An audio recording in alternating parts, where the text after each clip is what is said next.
Hi guys, welcome to my channel. So as you can see, I'm testing the new setup for my video. This is the new background. The idea is for it to resemble the mass media news backgrounds, so it looks more professional. Also, my outfit is supposed to look more professional, hopefully it does. Unfortunately, the wind is not as strong as I was anticipating, so apologies for this. First of all, I would like to apologize everybody who felt offended and distressed after my last video. However, I would like to mention that it was mainly focusing on the social pressure and the fact that nowadays people tend to look at social media as reality instead of taking it what it is, which is social media. If you would like to see that, click here to watch it. I would like to say special thank you to my secret correspondent based in United States. Thanks to the consultation with the before mentioned consultant, I managed to get first-hand insight into how is it to be person of color living in United States these days, especially from the perspective of second-generation African-American person, which was very helpful. Also, I did additional research to inform myself a bit more, and then send the video for review to the special correspondent again to see if I got everything right. So I hope you enjoyed the video, and if you like it, give me thumbs up. See you soon.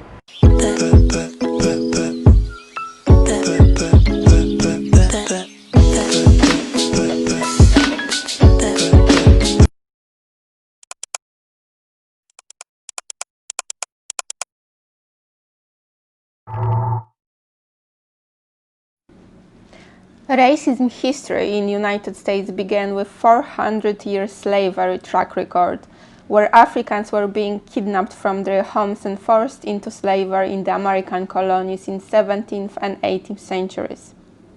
This ended in 1863 after President Abraham Lincoln signed the Emancipation Proclamation.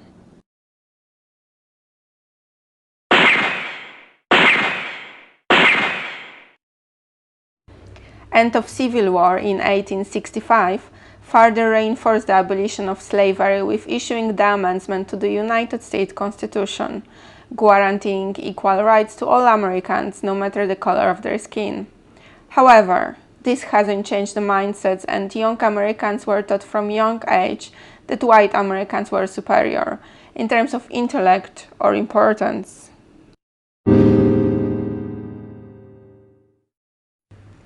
In 1866, Ku Klux Klan was formed after three white men dressed in white sheets claiming to be ghosts of the dead Confederate soldiers.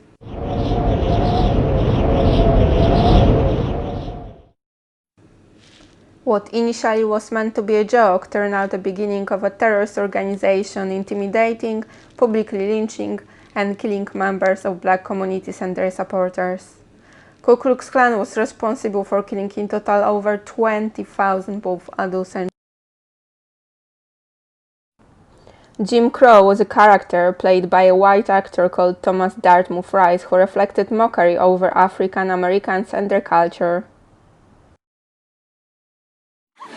Mr. Ned Haverly. I want you to know that Fictional Jim Crow was clumsy black male with apparent intellectual deficits, known for singing Jump Jim Crow. The show became very famous both in US and UK. In 1877 in southern United States, there came into force so-called Jim Crow laws segregating black and white communities. They bypassed the constitutional rights to equality by implementing racial segregation. The so-called separate but equal between white and black was in reality another form of showing white supremacy through a number of customs like those on the screen. Black and white were not supposed to shake hands. It would mean they were equal, meanwhile assumption under Jim Crow laws was that they were not. Black people were reminded of that often through having to give priority to white people and having the school with their children underfunded.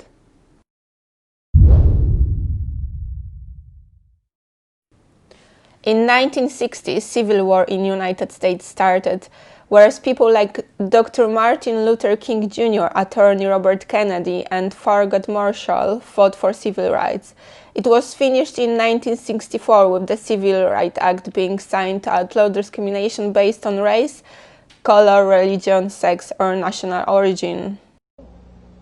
I have a dream that one day this nation will rise up and live out the true meaning of its creed. We hold these truths to be self-evident, that all men are created equal. Putting it in force was not always easy though, and very often required police and military intervention. I have a dream that one day on the red hills of Georgia, the sons of former slaves and the sons of former slave owners will be able to sit down together at the table of brotherhood. I have a dream.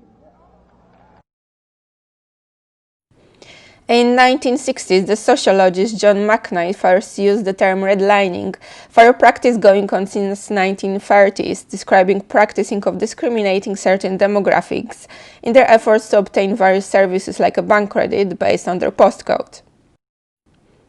Areas subject to redlining were often habituated by minorities, which was discovered in 1980s, when reporter Bill Dedman discovered that low-income white customers would be more likely to get a mortgage than middle or even upper-income black population.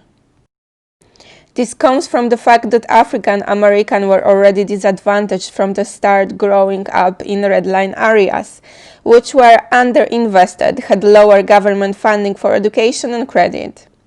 This led to a vicious circle, causing younger generation of black people to not being able to have better lives than their parents due to lack of access to better funding, education, job, causing growing difference between quality of life between races. This also led to higher crime level in neighborhoods with higher proportion of black communities, which then caused higher police patrolling and higher level of distrust toward African Americans from police enforcement, which translated into higher violence towards black communities. According to mappingpoliceviolence.org, in 2019, black Americans were 3 times more likely to die from police than white Americans.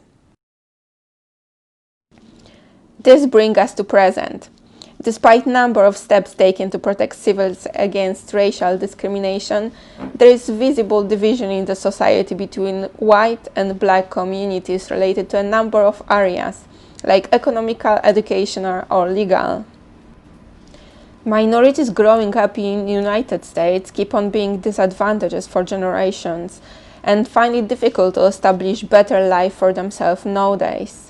On the other hand, African American immigrants moving into United States already have established better socioeconomic situation. They still face similar bias and discrimination despite having potentially better job prospects and living status. Systemic racism is visible in the gaps between white and black people in unemployment rate, as seen on the graph, wages, household wealth, and college attainment, among others. Also, the rate of imprisonment is higher among black people across all age groups. There is some evidence of police using force against black people disproportionately higher compared to other racial groups. This is irrelevant of the ages. 13-year-old Nicholas Hayward was shot and killed by a police officer while playing cops and robbers with his friends. His last words were, "We're just playing." 12-year-old Tamir Rice was shot and killed by a police officer while playing in Cleveland Park. The cop fired less than 2 seconds after arriving on the scene. 13-year-old Tyre King was shot multiple times and killed by a police officer when they believed he matched the description for a robber in the neighborhood. The mentioned robber had stolen $10. As a response to the police violence, in 2013 there was created Black Lives Matter organization to fight some of the issues.